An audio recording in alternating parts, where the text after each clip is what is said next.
వేదములనబడేటటువంటి కల్పవృక్షం ఒకటి ఉన్నది. ఈ వేదములను సేవించడం చేత మీకు కావలసినటువంటి సమస్తమైన కోరికలను మీరు తీర్చుకోగలరు. అటువంటి వేదములనబడేటటువంటి కల్పవృక్షముల యొక్క శాఖల చిట్ట చివర పండు పండింది. వేదముల యొక్క చివర ఏముంటాయి? ఉపనిషత్తులు ఉంటాయి. ఉపనిషత్తులు జ్ఞానమును ప్రబోధం చేస్తాయి.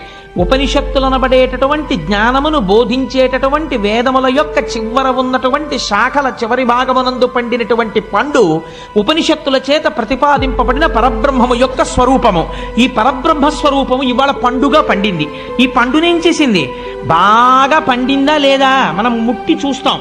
అదే ఒక చిలక కొట్టింది అనుకోండి, చిలక కొట్టుడురా బాగుంటుంది రుచిగానని తినేస్తాం. దీన్ని చిలక కొట్టింది, చిలక ఎంగిలి చేసింది. ఎవరా చిలక?